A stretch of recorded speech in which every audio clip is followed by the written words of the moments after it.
Thank you, everyone, for joining us tonight for that inspiring, wonderful movie. Just a note that we had over 1,900 people sign up for this event, and I saw on chat that we had folks from as far away as Venezuela and Kazakhstan joining us. So thank you, everyone, for spending your evening with us. My name is Gail Langellotto, if you did not catch that at the beginning of the broadcast, and I coordinate the Master Gardener program here at Oregon State University, and it is my sincere honor and pleasure to have Drs. David Lewis and Samantha Chisholm Hatfield here tonight as our honored panelists. I'd like to start off by asking each of you to introduce yourself to our audience. And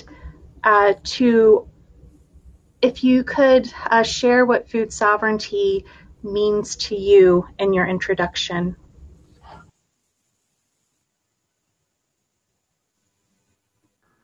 Maybe go ahead, Samantha. Okay. Tela, Dr. Samantha Chisholm Hatfield. Well, I'm Nishi Shitatu Dene Chinooksalagi.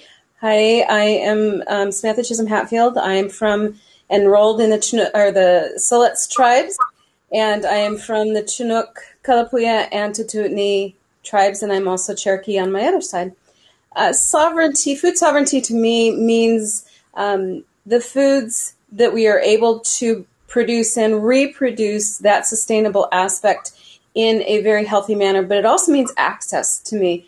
Being able to access those foods, being able to access that ecosystem as a whole, because the foods don't grow in just a container like a pot.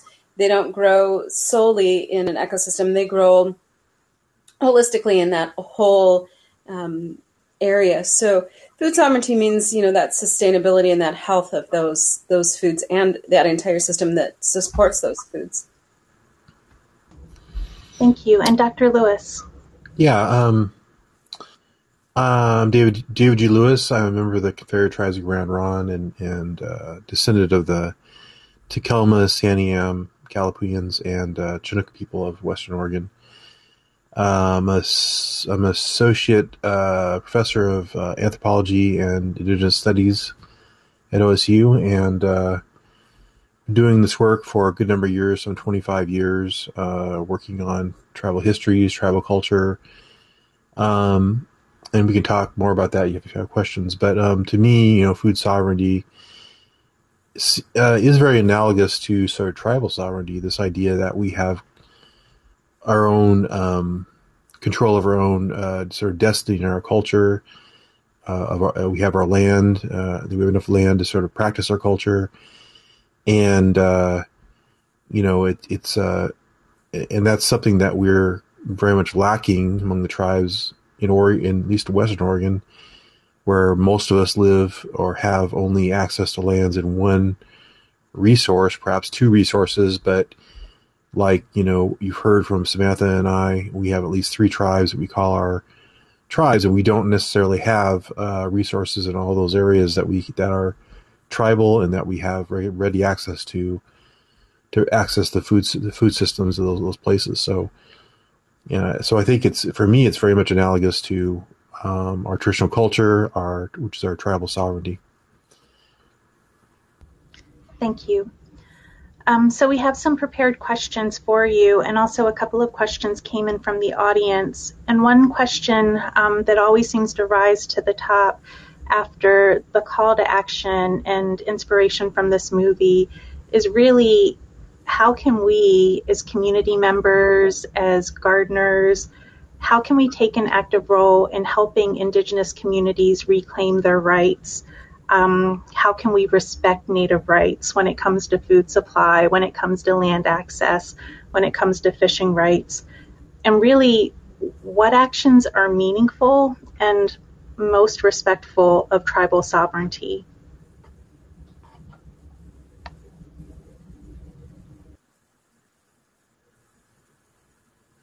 I'll jump in. I think, a strong ally is always a really good place to start.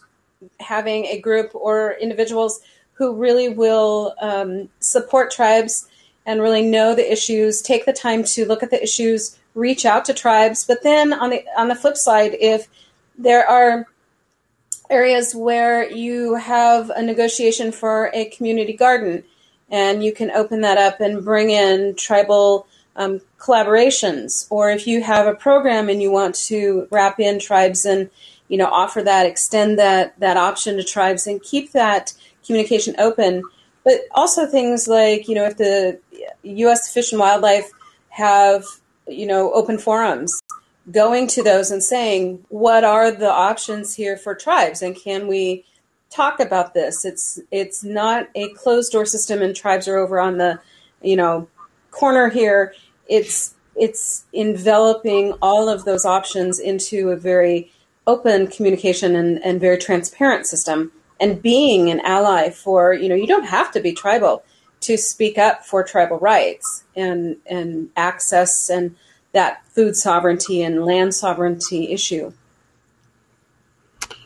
I won't just say ditto, because that would be kind of a cop out. But I'll go a different direction, because I think there's lots of different directions we can take with this. I think one thing that we're doing in the Valley on sort of an operational way is forming allies. We're actually working with a lot of the watershed councils, like the Long Tom Watershed Council, and sort of bring in our culture and our ways and even our philosophies to these people, and training up these councils, training up these organizations, and how to work with Native peoples effectively, and how to perhaps operationalize what they do in an indigenous way, where they use Native people, not just take our knowledge from us, but actually incorporate us into their plans on a regular basis. And then we have, working with Joe Scoville, out of, Slets, and we've been actually, offering trainings for anybody that wants to attend, mostly Native people, and then looking at various food areas with food, like oak savannas and camas fields and tarweed fields and things like that, and trying to form agreements with land partners to access food systems. Right now it's kind of really a training exercise. We're trying to train everybody up on what to do.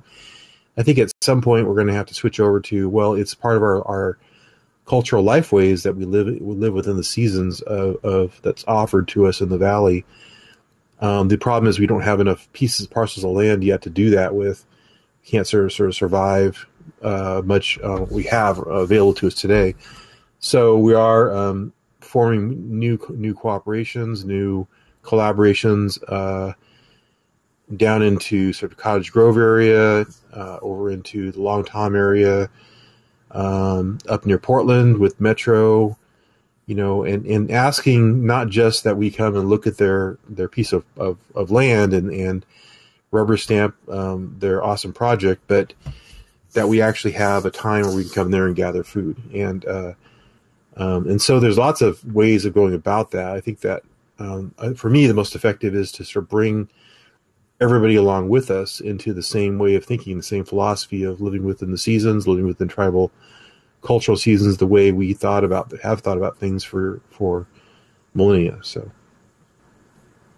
Yeah, and then reaching out to the tribes. The tribes, Grand Round and Slets, both have this wonderful healthy traditional foods programs that offer, not only tribal members, but they offer information outside of tribal members. Sometimes there will be other workshops or information sessions or that sort of thing that, those are wonderful programs. Even up into Ridgefield, the Ridgefield Wildlife Refuge up there does a magnificent program too. So there are a lot of options that you can tap into at different points so that it's an ongoing process. It's not just one time here and then I have to wait a while. You can back them up back to back and learn in a progressive manner. I think that, to carry this a little further, I think that,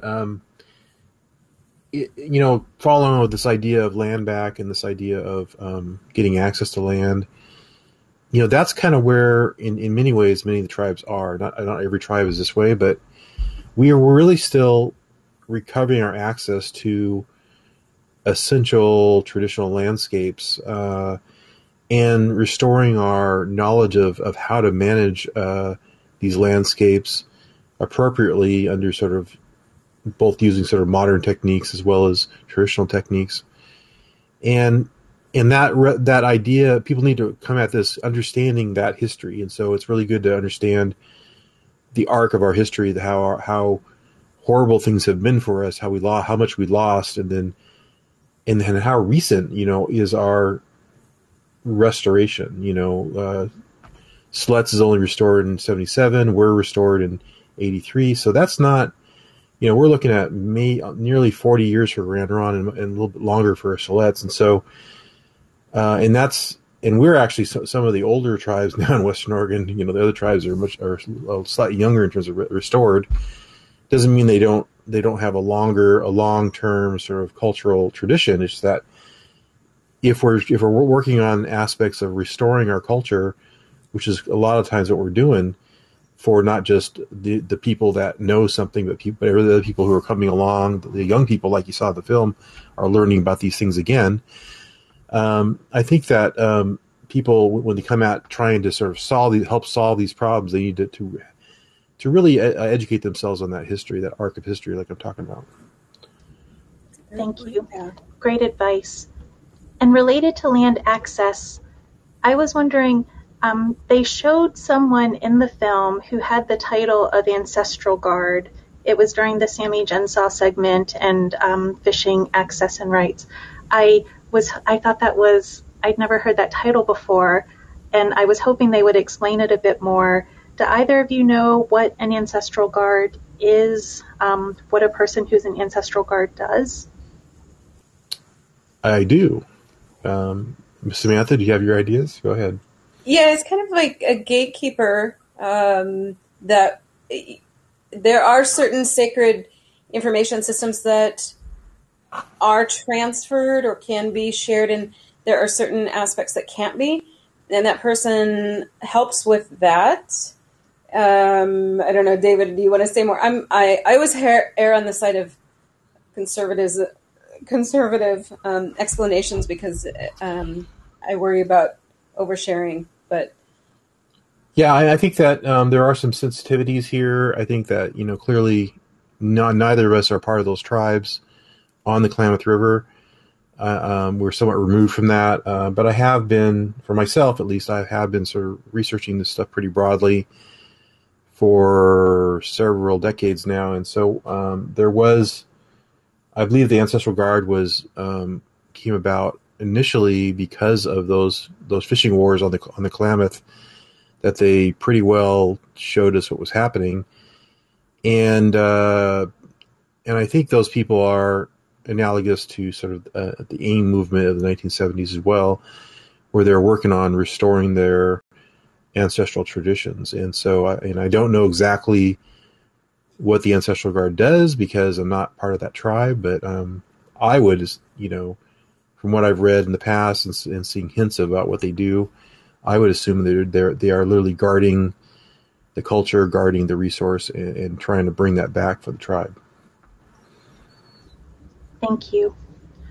Related to the topic of traditional knowledge and information, there were several comments in the chat about folks wanting to know how they can find out accurate information about traditional foodways.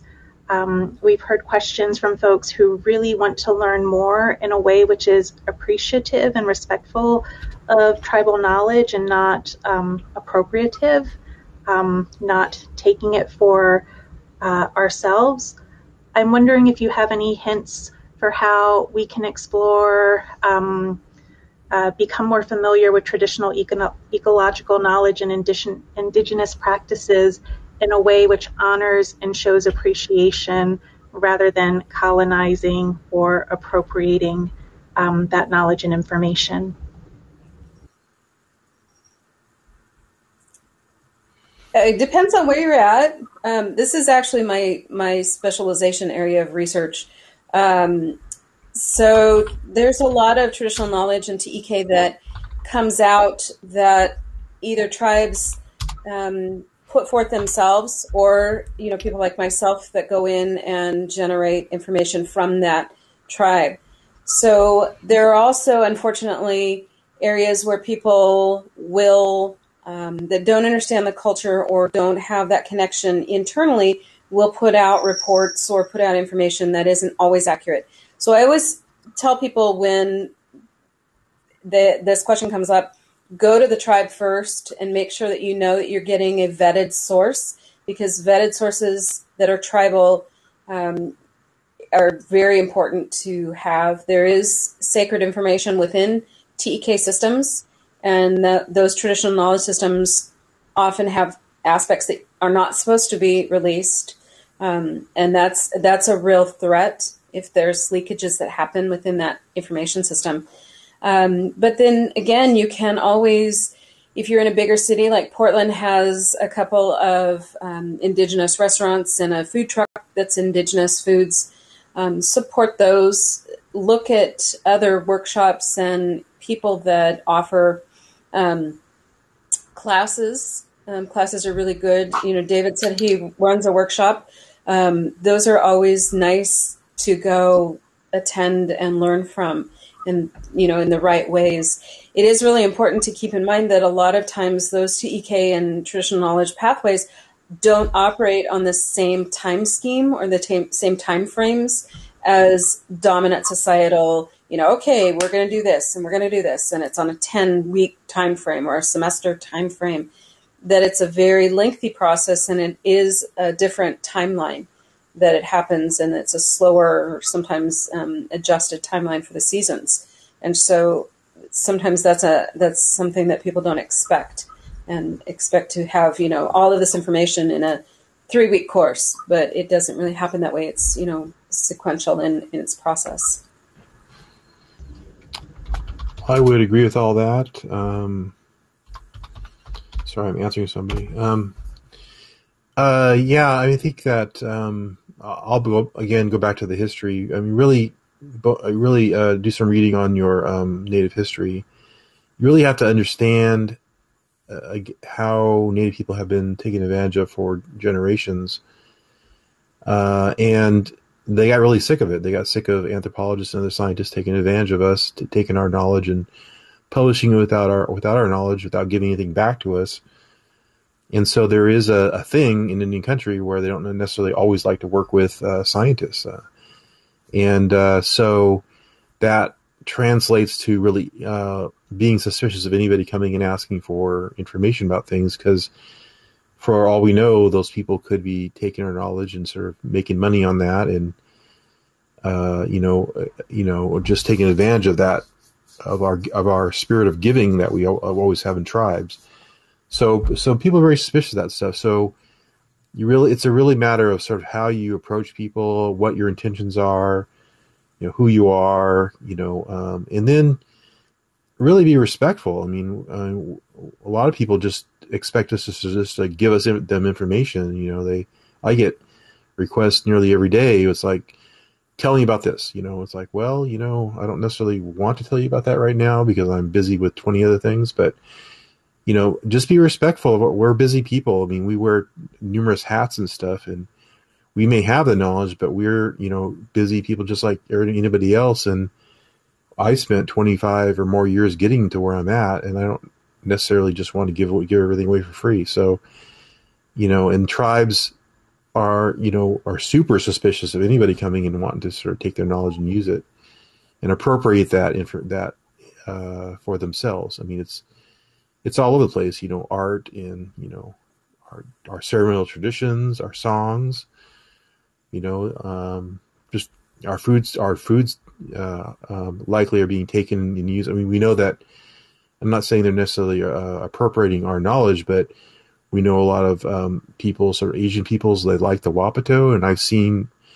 if I go over here to the Chinese market on Lancaster Drive, you can buy Wapato right there in the market. And so, and while that's probably fine, I wonder about them depleting the resource, and I'm really worried that they may be,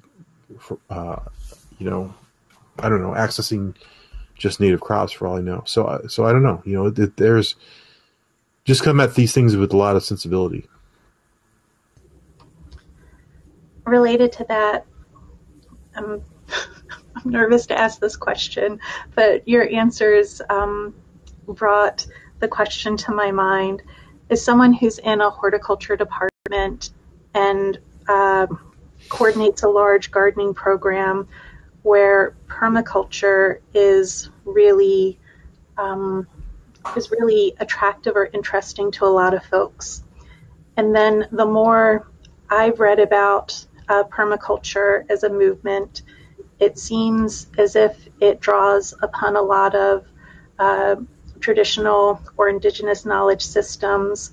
Yeah. But then when folks have done analyses of who participates in the permaculture community, it's a pretty homogenous, affluent community. I'm wondering if you are familiar with permaculture as a movement and what your thoughts may be on the practice of permaculture as it relates to indigenous knowledge. Yeah, I guess I'll start with this one. For what I've seen, permaculture is very similar. It's perhaps the urban form of native traditions and food systems, and I think this is an aspect of privilege folks that live in cities that are, I guess, white or have more money or more influence. They have more access to these things. They have more access to all kinds of things, and so they're more privileged, more able to have projects like this. They can pay for it. They have the time and they have the money and stuff. Native people don't necessarily have that, so more likely, I guess I would suggest that those people that do have the privilege, that maybe they could help somebody else out, allow somebody else to help, to use a piece of land, or especially native people in the cities that don't necessarily have, long-term wealth, long-term properties. One of the issues we have with tribes is none of us have 100-year farms. We don't have century farms. We have, most of our families lived on reservations, and those reservations were terminated and restored. And so we don't have long-term sort of deep wealth in Oregon to fall back on, includes land and everything else. And so it's only in the last few generations that has that been coming back to us in a sense, in some ways. So those that have privilege, those that can do a lot for themselves, maybe open up some of that for other people.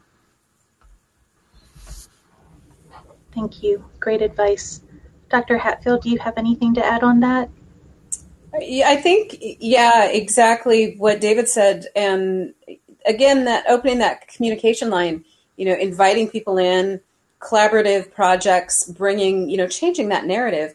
I know that it is very difficult for, any agricultural process, given the history on the other side, the non-Indigenous history of that thought process of how we grow and what we grow and where we grow. And that's really ingrained. Even the lawn issue, the policies on lawns, came from a hierarchy and a show of wealth. So only the wealthy had lawns. So now everybody wants lawns, and cities are putting in policies against that, against, gardens in your front yard and having to have grass instead of. And so all of that history is really slow to change. It's like turning this huge tanker around. It takes a long time, but opening those doors of communication and just exactly what David said, acknowledging those pieces of land or those projects or, that inaccessibility is really vital. Thank you. It was really interesting to me to see in the movie how multiple forms of food sovereignty were practiced: fishing, foraging, and farming, all different expressions of food sovereignty, even scientific inquiry as connection to foodways. There was a question in the chat about if you know how climate change may be impacting traditional foods and food sovereignty. I'm thinking especially for the foragers and the fishers. Yeah, unfortunately. We're seeing with climate change impacts the warming of areas and migrations of species, not only in rivers and the ocean, but terrestrial areas as well. The cooler species that like the cooler will migrate up or out of areas, which then sends a really problematic issue to tribes and local, state, federal government systems that have treaties within those areas. So food sovereignty is a big threat with climate change, and that's one of the things that's being addressed. We've addressed it to the governor herself in our report from OCRI, but along with that, the seasonality, the phenology of plants in the seasons themselves with climate change, climate change is adjusting those seasons. So those plants are structured in a different way to bloom out earlier, to not fruit in the same time period. It's really shifting a lot of areas, even into bringing down, or encouraging toxic algae blooms to happen in times where they didn't really happen, or more frequently than they happened previously. So it's very problematic when it is related to food sovereignty issues. Yeah, I think I relate it to, again, I go very historic on my analyses. Tribes in the past, when they had a catastrophic event like a warming cycle or a giant forest fire or whatever, they could move. They could go somewhere else. Now we're somewhat sedentary on former reservation or reservation properties. It's very difficult for the tribe to move at this point somewhere else. So that's why, because we are so tied to these places now, the reservations that we were given by the government, we have very little resiliency in under climate change. I think there's some resiliency because, when I was manager of the Culture Department at Grand Ronde, we worked with the Willamette National Forest to help relocate huckleberry bushes into the further interior of the Cascades, some 15 to 20 miles more into the Cascades, or to be colder longer, because they require a frozen cycle in order to revive themselves again. And so they're looking at a time when, it gets warmer up here, or have more of a Mediterranean climate, and the huckleberry bushes that are closer to the valley begin dying out because it no longer is going to get a snowpack. So yeah, absolutely. So unless we have a little more resiliency, we can actually use and have free use of and regular use of the large sort of natural forests in Oregon to help with our resiliency for our culture. It's going to be difficult because because my tribe only has 12,000 acres of land, of forest land, and it's in a specific area near the Coast Range, and we're unlikely to expand beyond that, much beyond that region, and it's already hot there. So I don't know what we're going to do when it gets hotter. I kind of fear that we're going to have another, perhaps, Tillamook fire incident in the area, which actually came into that valley and burned up to the houses in that valley. And I kind of fear that may be happening sometime in the near future. Yes, the more that I've learned about the seasonal rounds that foragers do to follow the food, I think about there are dual threats, as more land goes into private hands and folks are excluded from traditional foraging grounds, and at the same time you have climate change shifting where those traditional foods have grown. It's kind of like forces combining to negative synergistic effect, if you will. Mm-hmm. Exactly. And then tribal people have these boundaries where we can and can't hunt, or we can and can't extend our gathering, fishing, hunting, whatever. And then that makes it even more problematic. If you have a species that moves outside that line because of those impacts, then what are our rights then? It really is very problematic. So as we're coming up on our time together, the end of our time together this evening, first, I just want to thank you again. I thank you is not adequate to say how grateful I am that you've spent your time with us this evening. As we close, I was wondering if you did have one resource, food, plant, idea, suggestion, something you would like to leave our community with to explore and grow an appreciation for Native culture in our local region. You want to go first? Go ahead. Sure. I would look up our work. Both David and I have an extensive work information system that everybody can benefit by. I think that that's really an easy avenue. But then I would recommend being an ally. Speak up. Look at, if you're on social media, look at the hashtag land back and look at all the issues. It runs the gamut, and it's not just physically taking land, but it's being involved, an advocacy process of being involved in decision making and having our voices heard, even, being at the table, invited to projects, invited to meetings, that sort of thing. So, you can advocate and be an ally when nobody's there. You don't have to be, have an Indigenous person with you and say, we need a second, I second this on any, given day. So I would really encourage people to do so and move, that needle in a positive manner.